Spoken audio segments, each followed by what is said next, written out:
नमस्कार बच्चों, कैसे हो आप लोग। आशा है आप लोग स्वस्थ होंगे और सुरक्षित होंगे। बच्चों, आज की कक्षा में आप लोगों का स्वागत है। आज मैं आप लोगों को हिंदी पाठ्य पुस्तक के पाठ 1 वह चिड़िया जो नामक कविता का भावार्थ समझाऊंगी। यह कविता श्री केदारनाथ अग्रवाल जी द्वारा लिखी गई है। प्रस्तुत कविता में चिड़िया के माध्यम से अपने स्वभाव को व्यक्त किया है। उन्हें प्रकृति की हर वस्तु से लगाव है।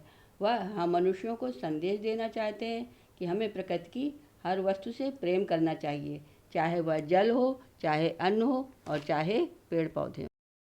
अब आइए बच्चों कविता का भावार्थ समझते हैं। वह चिड़िया जो चोंच मार कर दूध भरे जुंडी के दाने रुचि से रस से खा लेती है। वह छोटी संतोषी चिड़िया नीले पंखों वाली मैं हूँ, मुझे अन्न से बहुत प्यार है।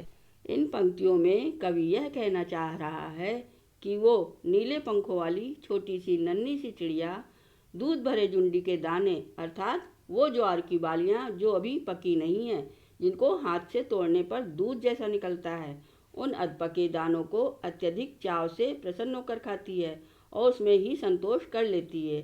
वह चिड़िया अन्न के दाने ही खाना पसंद करती है। इन पंक्तियों के माध्यम से कवि हम मनुष्यों को यह संदेश देना चाहता है कि हमें प्रकृति के द्वारा जो भी वस्तुएं प्राप्त हुई हैं उन्हें हमें सौगात समझना चाहिए, अर्थात उपहार समझना चाहिए।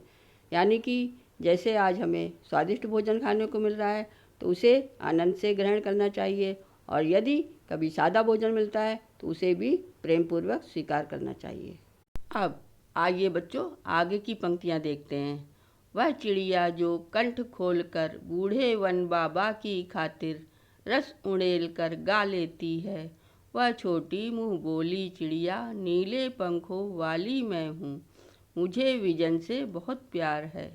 इन पंक्तियों में कवि यह कह रहा है कि वह चिड़िया पुराने घने जंगल को बूढ़े वन बाबा कहकर पुकारती है। वह वहाँ के पेड़ों और उनके लिए अत्यंत ऊंचे एवं मधुर स्वर में गाना गाती है। उसे एकांत में रहना भी बहुत अच्छा लगता है। इन पंक्तियों से कवि का आशय यह है कि हमें हमेशा मीठा बोलना चाहिए। हमारे परिवार में या हमारे आसपास कोई वृद्धजन है तो उनके साथ हमें मधुर व्यवहार करके उनका मन जीत लेना चाहिए, और उनके लिए हमें यदि एकांत में रहना पड़े तो वो भी हमें पसंद होना चाहिए। आइए बच्चों आगे की पंक्तियाँ देखते हैं। वह चिड़िया जो चोंच मार कर चढ़ी नदी का दिल टटोल कर जल का मोती ले जाती है। वह छोटी गर्बीली चिड़िया नीले पंखों वाली मैं हूँ, मुझे नदी से बहुत प्यार है। इन पंक्तियों में कवि यह कहना चाह रहा है कि वह चिड़िया अत्यधिक साहसी है, निडर है। वह चढ़ी नदी अर्थात जब नदी में बहुत अधिक जल भर जाता है तब वह चिड़िया उस नदी के बीचों बीच जाकर जल का मोती अर्थात स्वच्छ जल की बूंदें ले आती है और उस जल से अपनी प्यास बुझाती है। इस प्रकार इस कविता में कवि यह कहना चाह रहा है कि हमें प्रकृति की हर चीज़ों को सहर्ष स्वीकार करना चाहिए, उनका सम्मान करना चाहिए, हर वातावरण में प्रसन्न रहना चाहिए और प्रत्येक कार्य को आत्मविश्वास के साथ करना चाहिए। अब आइए बच्चों इस कविता में आए कठिन शब्दों का अर्थ देखते हैं।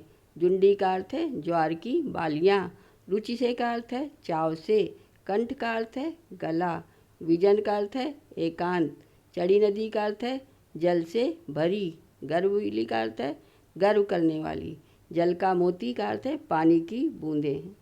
अब आइए बच्चों कुछ कठिन शब्दों का उच्चारण करते हैं। चोंच, जुंडी, रुचि से, विजन, संतोषी, गर्बीली, उंडेल कर, खातिर, कंठ। अब बच्चों कुछ शब्दों का वाक्यों में प्रयोग करना है। जुंडी, विजन, कंठ, संतोषी, गर्बीली। अब बच्चों इस कविता में एक प्रश्न भी है। वह चिड़िया जो नामक कविता के कवि का नाम बताइए। वह चिड़िया जो नामक कविता के कवि का नाम श्री केदारनाथ अग्रवाल जी। धन्यवाद बच्चों, आशा है आपको यह मॉड्यूल समझ में आ गया होगा। इस वीडियो से संबंधित वर्कशीट नंबर 1 आपको दे दी गई है। उससे आप अभ्यास करिएगा। आप लोग घर में रहिए और स्वस्थ रहिए।